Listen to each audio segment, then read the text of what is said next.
So, on Friday, we had finished talking about what you can find in a life table.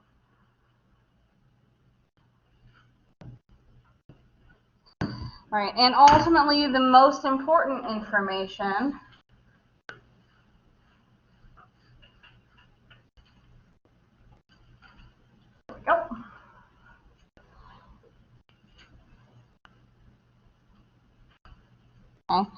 our age groups, our survival rates, and these fecundity rates.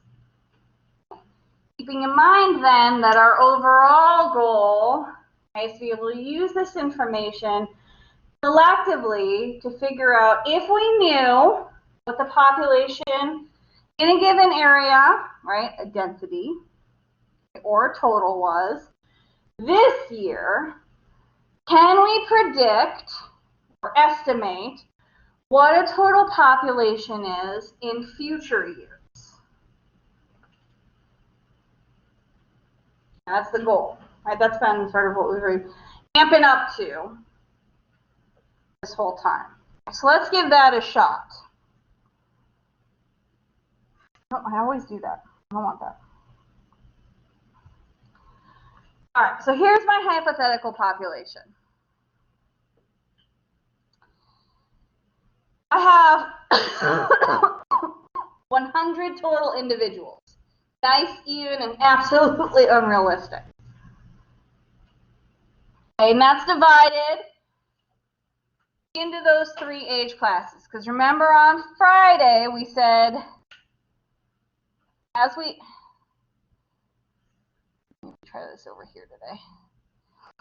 As we looked at age class 3, the survival rate told us that nobody survived age 3, right? Okay. So I have 20 individuals that have just been born, 30 individuals that are 1-year-old, and 50 individuals that are 2 years old. That's the information that I have. Okay, so given that information, remember my goal is, this is my current. I've just gone out and I've counted. This is how many individuals I have. How can I use that to figure out T this time, right? How many individuals do I have in my time future? It's definitely also T. Wow, we just got real excited. It's like selling banana as a kid.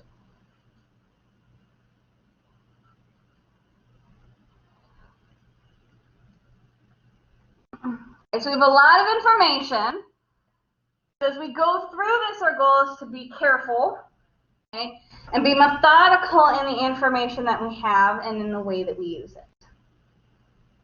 It's not really a wrong order to do it, but it can be very easy to become overwhelmed.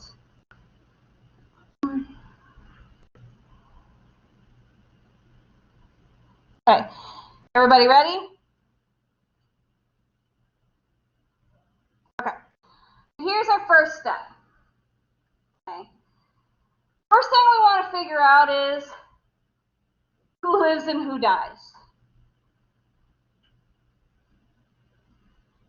Okay, so we're going to really focus on survival rate. Okay, remember our goal is to figure out, well, what's it look like next year? So very simply, the first thing we think about, who tanks it, right? Who runs off a cliff, who gets shot by a hunter, right? Who manages to surpass all obstacles and live into the next year. So that's the very first thing we're going to do, is for each age class, okay, we're going to take our individuals, okay, and multiply it by the survival rate for their given row. Okay, so let's start. We're going to pause, and let's do that first. Okay, so for example, okay, if I were to do age class 0, I know that I have 20 individuals. Okay. The survival rate at age class 0 is 0.3, right? Take 20 times 0.3. That's going to tell me how many individuals make it to year 1. Okay, so give yourself a hot second and let's do this for all, oops. Oh, I can't write today, can I? All of our individuals.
Okay, everybody got something?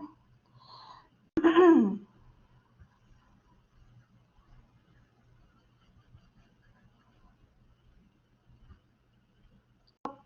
that on my face too. Okay, here's what that looks like, right? So if we just look at my first row, I took my 20 of age 0 individuals, I times that by my survival rate, which was my 0.3. Okay. That gave me 6 individuals that lived to year 1.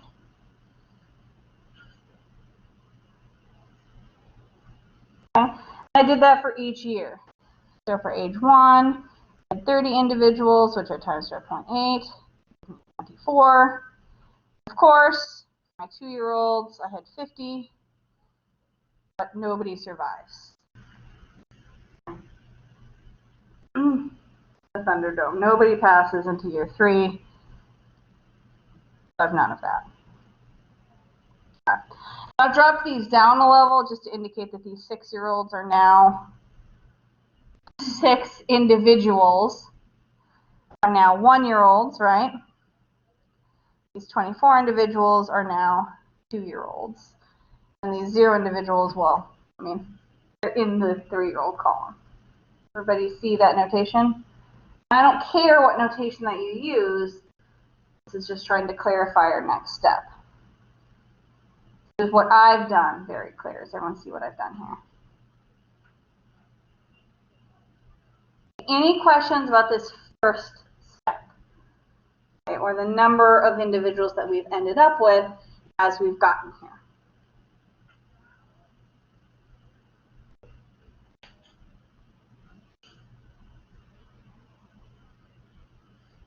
Okay. So far, so good. this away so we can get back to our step list. So, all right, step 2. Okay. So now we have how many individuals have grown up. Okay, the 6 and the 24. Okay, who has gotten through the gauntlet of life. So now, if you grew up, okay, your prize is you get to breed.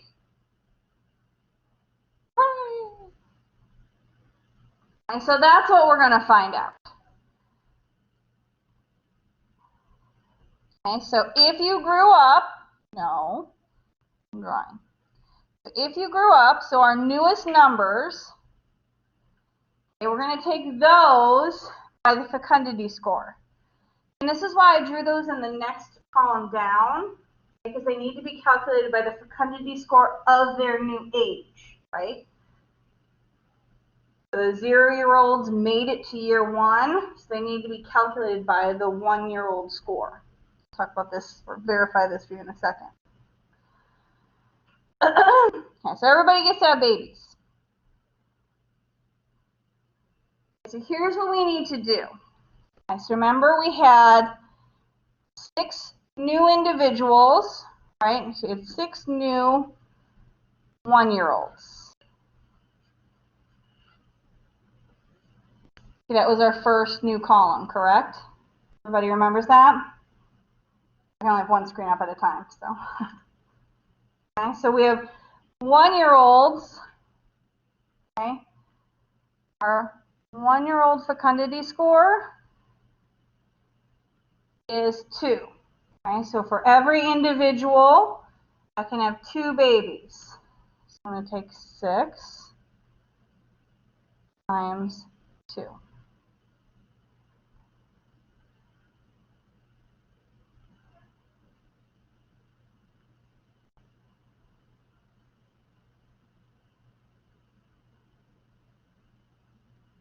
Now, there's one more important piece of information we get out of this. All their babies are newborns, right? So all of them now are age 0. Our 6 individuals are in the 1-year-old category because they made it to year 1. Our 24 individuals are in the year 2 category because they're 2 years old now. But our babies are age 0, right? They were just born. So we need to drop these in the year 0 category, all the way at the top. For every group that births them.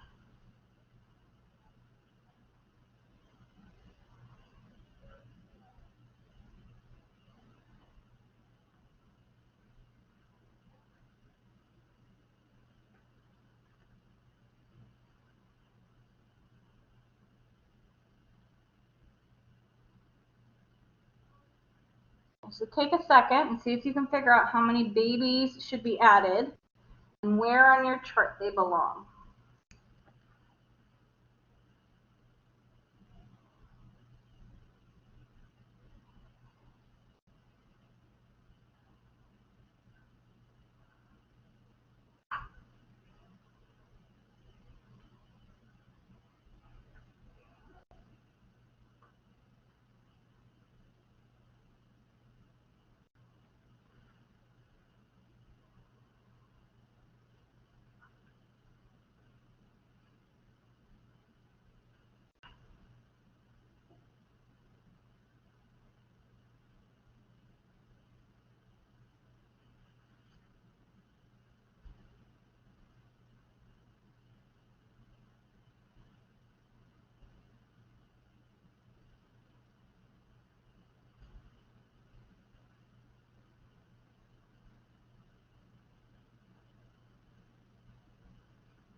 Okay, step 1 and step 2 were a lot, right? So let's look at our completed table together. And we haven't gotten a total yet, right? We just lived and we had babies. I guess I have to erase this too. Okay, so remember in the middle here, okay, we had our 20-year zeros. This is how many of them survived, and they became 1-year-olds.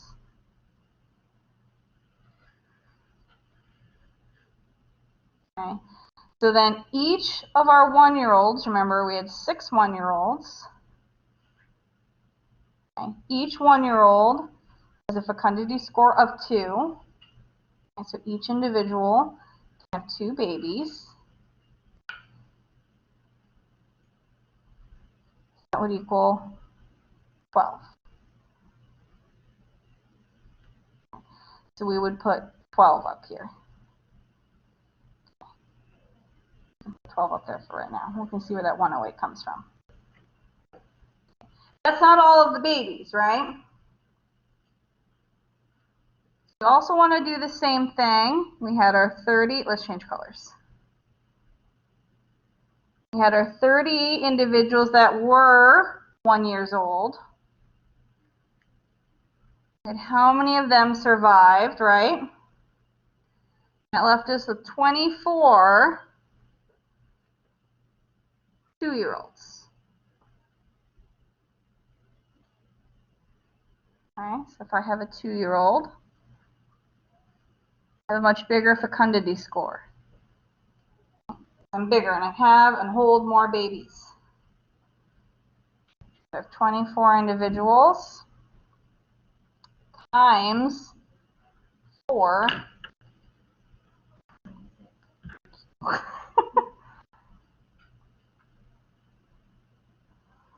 I have 96 babies.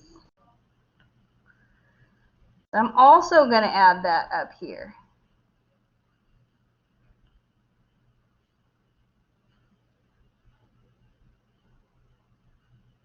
Because those are also babies. Everybody see that? So this 108 is 96 plus 12.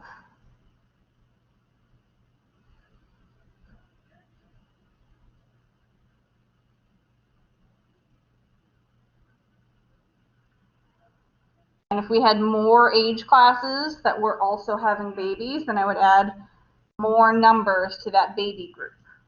But they're all in, I need to cross that out, I'm underlining poorly. They're all in age 0, right? Newborns.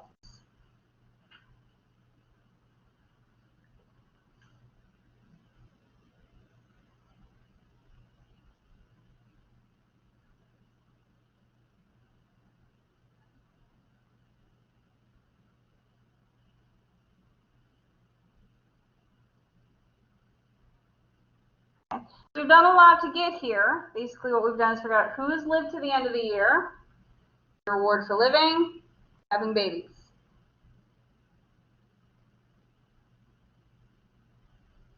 So now we have a big baby tally.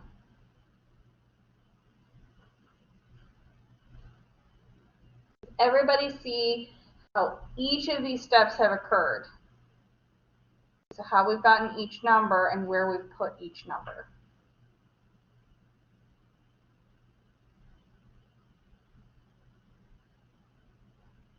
There's one more step, but it's the simplest.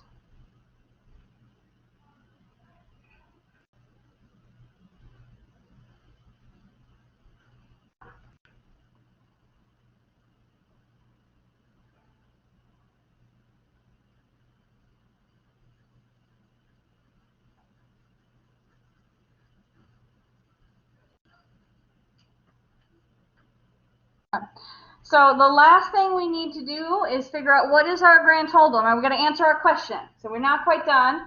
Our question was, how many total organisms would we have next year? And the only thing we really have right now are total babies. Okay, so we need to figure out how many total babies do we have and how many total grown-ups do we have. And given what we've just done, this isn't going to seem so bad. So we already have all these numbers. We just got to zhuzh them together.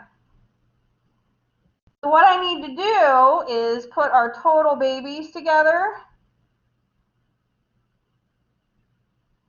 plus our grown-up survivors.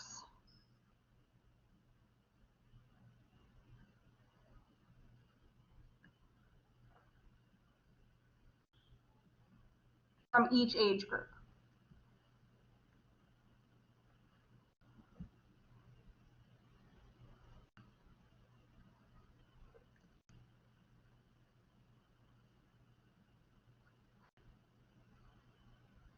And that makes sense in the back of our head, right? If we're thinking about what's the total abundance next year, okay, it's who didn't die plus who was born. It just takes us a hot second from a numerical standpoint to actually get those values.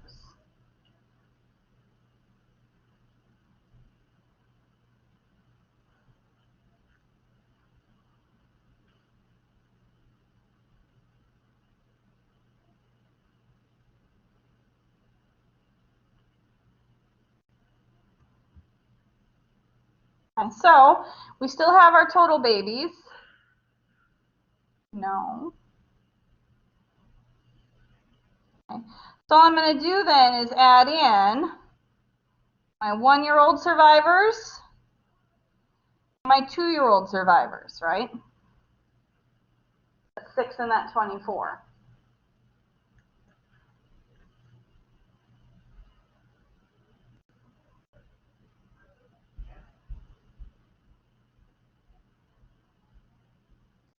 So next year then, we can estimate that instead of having 100 like we started, we would have 138 mystical organisms, whatever it is we're dealing with.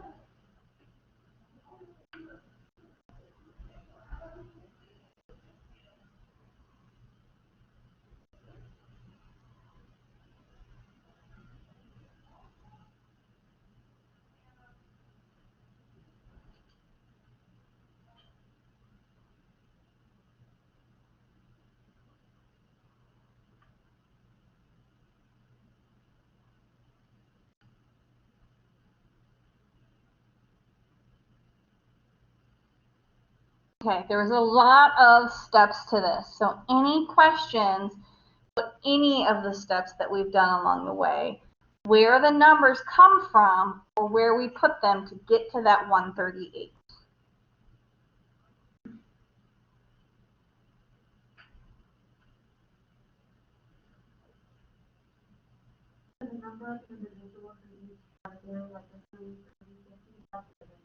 Yes, that would be given, right? We would need to at some point know how many individuals are in the population.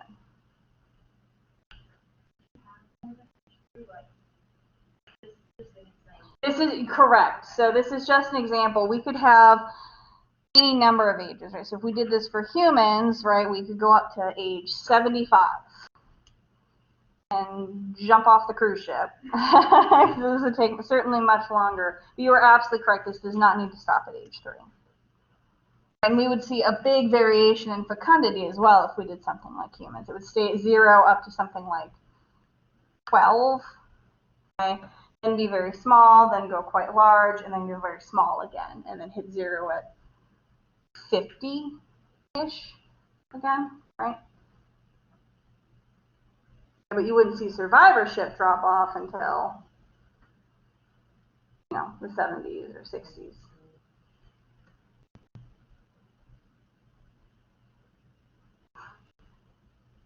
Question. But certainly when we're doing these in class, you won't see them any bigger than 3, maybe 4, because it becomes very unwieldy to work through by hand.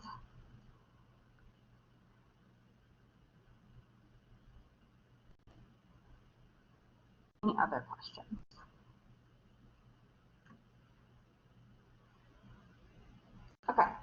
So as we just realized, right, we can use these calculations to predict future years. We can go more than 1 year. So with what we just did, we started at 100. That was our initial population size, right? And our T1, right, T0 was current. 1 year out, right, was 138. Okay, so let's practice one more time. Okay. Using the table set we just did, because you now have everything that you need for a starting population. Instead of 20, 30, 50, we now have 108, 6, and 24.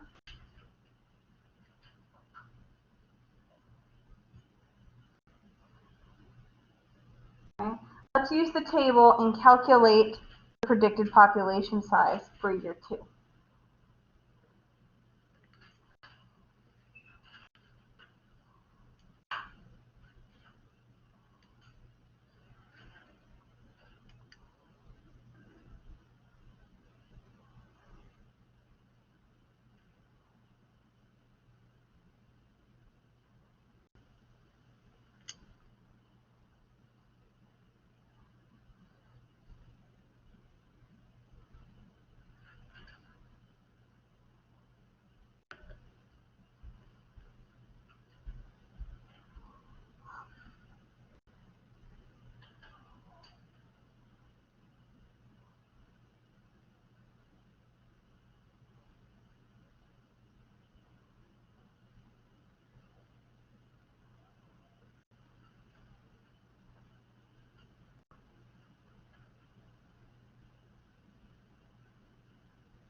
Everybody just about got something?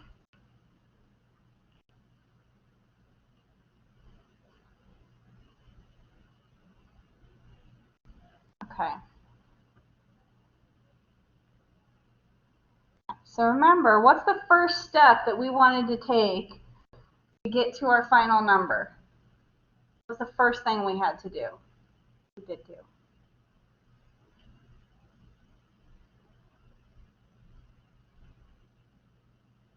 What did you do first? Calculate our survivors, right?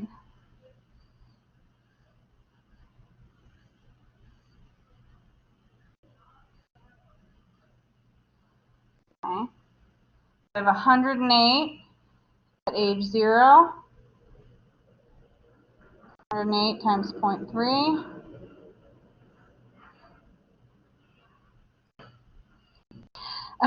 I have 6 at year 1. 6 times 0.8. And 24 at year 2. 24 times 0.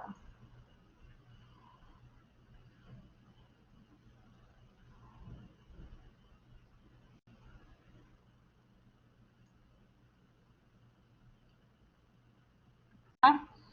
All right, so then I have 2 rows of estimated survivors. 32 individuals survived to be 1 year old.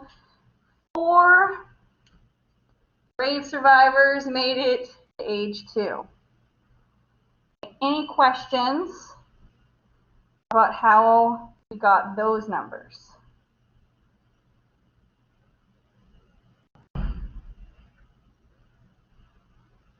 Okay, so what did we do next?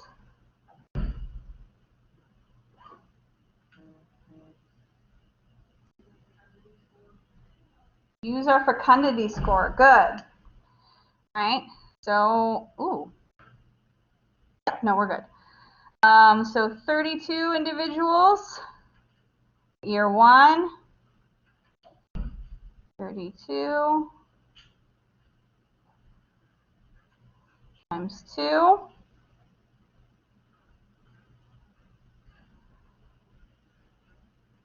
Okay. 4 individuals, year 2.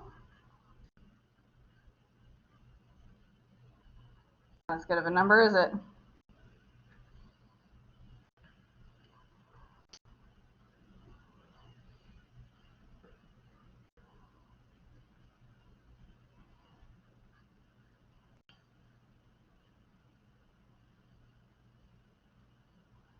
Well, 64 plus 16. Our total babies.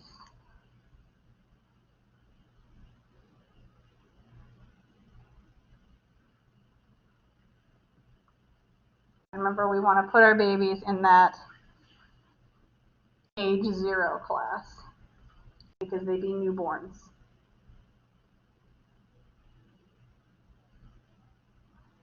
Any question about that value?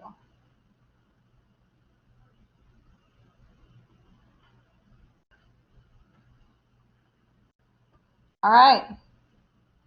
Final step. Add them up, right?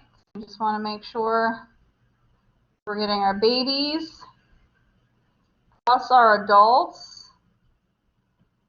80 plus 32 plus 4 is 116 individuals.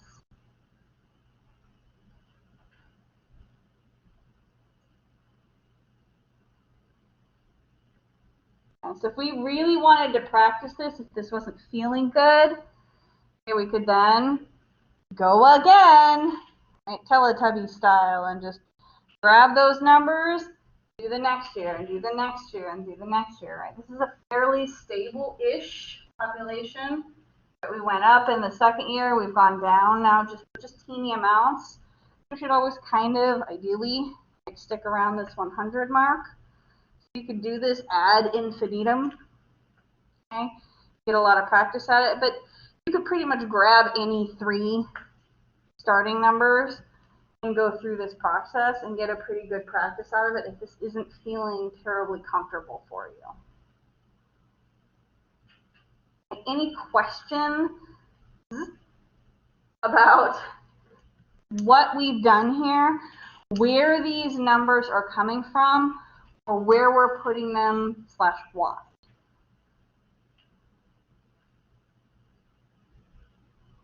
I wanted to make sure we didn't rush through this, so.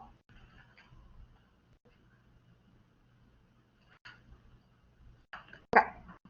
That's probably one of the mathiest things we are going to do all semester, so